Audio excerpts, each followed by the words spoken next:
I remember back when Netflix first announced their live action version of Avatar The Last Airbender. It had the original creators working on it and was going to be a series focused on being a faithful adaptation, or so it seemed. I could not be more excited. Avatar The Last Airbender was one of my favorite shows growing up as a kid, up there with Clone Wars. It was so good. So I was really excited for this news. That was a couple years ago. Since then, the creators have left due to creative differences. And ever since then, I had a feeling that this project was going downhill. Now, after the release of the first season, those feelings have sadly been proven correct. Netflix's Avatar The Last Airbender is a mess of a show, with pretty bad acting and dialogue, poor attempts at combining events from the source material, with the removal of the comedy that made the original so special. And although it is better than the movie that must not be named, it ultimately fails to come anywhere close to its animated predecessor. Hey guys, my name is Jackson George. If you haven't seen Avatar over on Netflix and you care about spoilers, go ahead, click away, come back after you've watched it. We're going over a ton of spoilers here.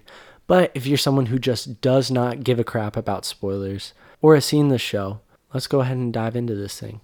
The plot and the premise is the exact same in the live action show as it was in the animated series. Avatar The Last Airbender takes place in a world where certain people can bend one of four elements: water, earth, fire, and air. And in every generation, there is an avatar, the only person who can bend all four elements, who is also in charge of keeping the peace between the nations. There are 4 nations in this world, each with one primary element associated with it. But as the famous saying goes, everything changed when the Fire Nation attacked, declaring war on the other nations. Also, as the famous intro states, when the world needed him most, he, the Avatar, vanished. 100 years later, and brother and sister Sokka and Katara found the Avatar, a young airbender named Aang.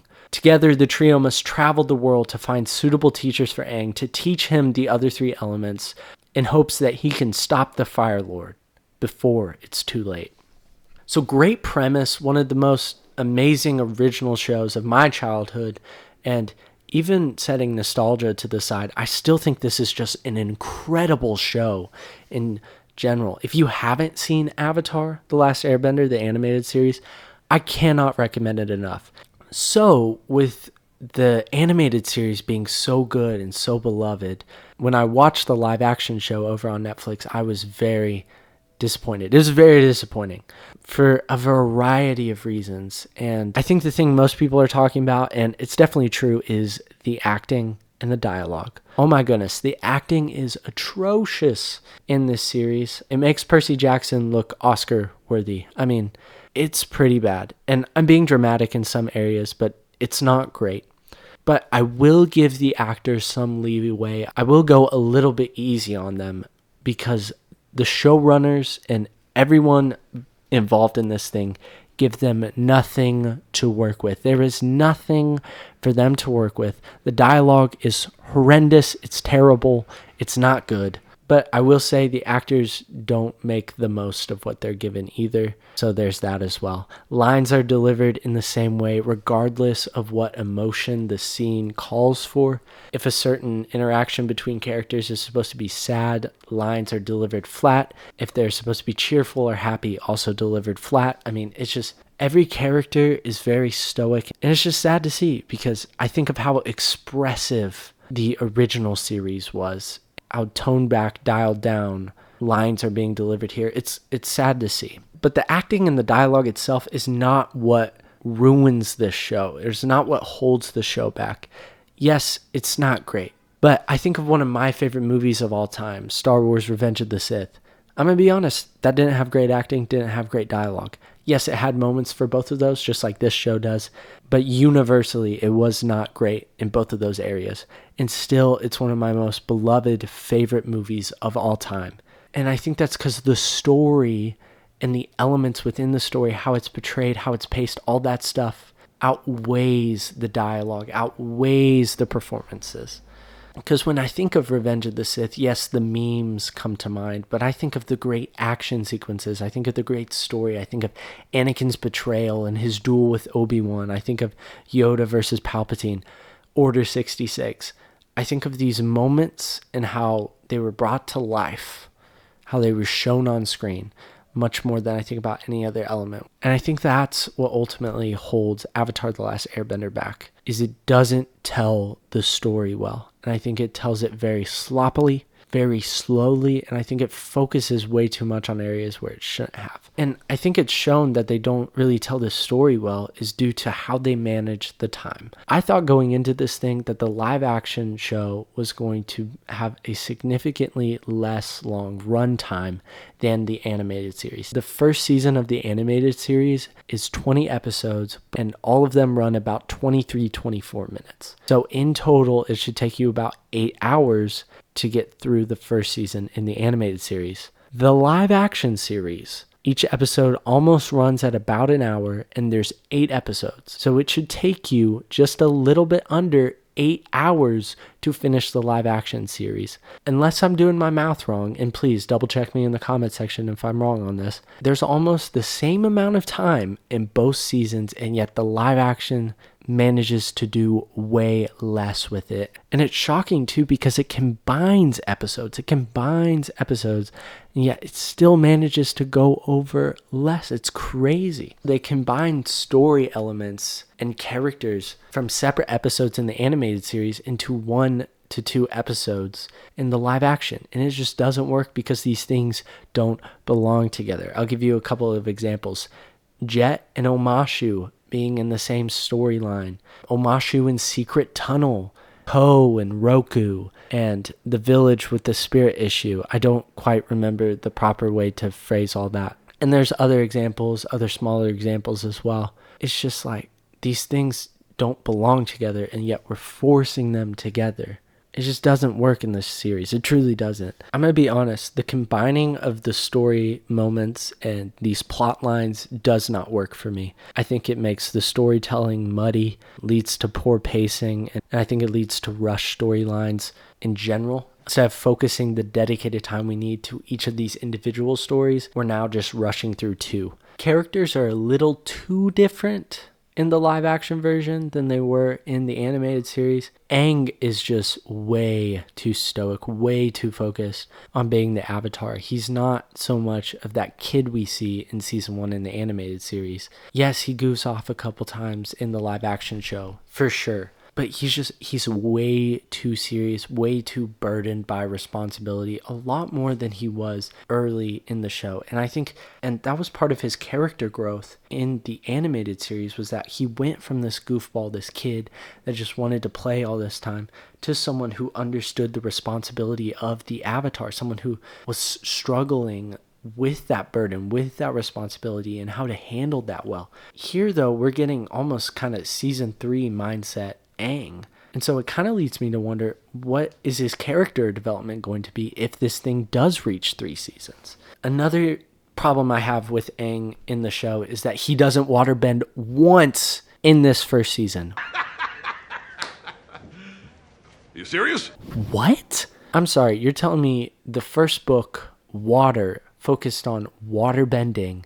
Our main character's not going to waterbend in that season? Huh? It's such a weird choice to me. And you may be going, Jackson, you idiot, you imbecile. He never masters waterbending in the first season in the animated series. And dear viewer, you are absolutely correct. But guess what? He does waterbend. He learns waterbending. Katara teaches him some things. Even when he's at the Northern Water Tribe, he learns some things. He doesn't do any of that in this show. He's actually hesitant to waterbend at all. And it's just like, wait, the purpose of Team Avatar traveling around the world is for you to find teachers and to learn to master all 3 elements. If you're not doing that, then what's the point? What are we working towards? What is this season all about? Because I feel like Aang, in terms of his power level, doesn't improve at all throughout the course of the season. So strange to me. Katara's anger is noticeably absent. There are certain glimpses of it later in the season, but she's just way too nice throughout the entirety of the show. Azula, man. Not crazy enough for me. I'm not buying it. She seems way too tame, way too calm. I mean, come on. You gotta bump the crazy up. Hopefully we'll get it next season, should there be a season 2. But, man, Azula just doesn't seem like Azula. Not at all. Also, why isn't Zuko saying honor every other word? Why is he not saying honor at least 10 times an episode? If you're going to focus so much on Zuko, have him say honor so many freaking times within the show that it starts to get annoying. Why isn't that in there? I'm just kidding. But seriously, where's his obsession with honor? Come on, showrunners. Did you even watch the original series? But there were characters that I did enjoy in this series. I think they did a really good job with Iroh. I will say, though, he might be a little bit too emotional and a little bit too serious compared to how he was in the animated series, but overall, I thought they did Iroh pretty well. Sokka, although they don't reach his full potential, I think he's definitely the best out of Team Avatar in terms of being adapted. Zhao was a surprise for me. I didn't expect to enjoy this character. I actually kind of forgot about him. But hey, Zhao was a surprise, and I'm not upset by it. Another character that surprised me, but really due to the fact that I was upset that he was included in this first season, was Ozai. Ozai, for those of you who didn't know, didn't really appear in Avatar till the 3rd season. And so I was really hesitant, almost disappointed that he was showing up in season 1, but I think they did an incredible job with Ozai. Nailed the casting, nailed his ruthlessness, his cruelty, almost a little bit his insanity. I think they did a really good job with Ozai, and they really established him as a threat. Really happy with Ozai. That was one of the few changes, one of the few inclusions that I think the showrunners did a really good job with. The humor and the charm of the animated series is taken away from this live action adaptation. This show is definitely a lot darker and takes a lot more serious tone. And for obvious reasons, that makes a lot of sense. You can't make the same goofy sound effects and the same goofy faces work in live action like you can in an animated series. I like that it is darker. It's a lot more realistic in that sense. However, at the expense of the humor and the expense of really one of the things that makes Avatar, I'm not a huge fan of that. One of the things that I thought they did really well were the special effects and the locations. I really thought they nailed Omashu. I really thought they nailed the Northern Water Tribe. The little glimpses we got at the Fire Nation I thought were really cool to look at. Overall, I was just really happy with the visuals of this world. The exception to that is bending. I have mixed feelings about bending because in some instances it was really cool and in other instances it was not. I will say, though, it's definitely an upgrade from the movie that must not be named. The fact that earthbenders can bend more than one singular rock together is definitely an upgrade and definitely an improvement.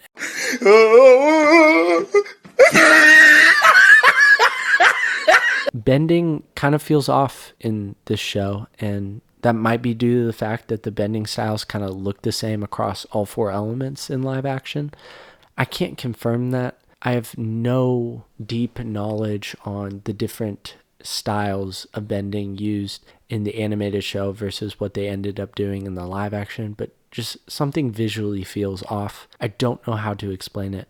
I don't know. Maybe I had my expectations too high. I'm willing to accept that I'm wrong on this point, but it just felt off to me. Look, Netflix's Avatar The Last Airbender was ultimately disappointing for me. I don't think it lived up to what a live action adaptation of Avatar should look like. I think it missed a lot of opportunities with characters. I think dialogue was horrendous. Combining story elements was not a good choice. And it manages to do less with almost the exact same amount of time. And the show is just way too serious to be an Avatar adaptation. I don't know, man. I may be interested in a season 2, but I'm definitely not excited for it. It's kind of hard for me to get excited about anything live action Avatar at this point. Still pretty stoked for any animated stuff they drop soon. that's what I thought about Avatar The Last Airbender over on Netflix. Let me know what you guys thought down in the comment section below. And if you made it this far, comment down below Momo to let me know. As always, thank you all so much for stopping by, watching the video. I really do appreciate it. And as always, I love you guys. And until next time, peace out, bro skillets.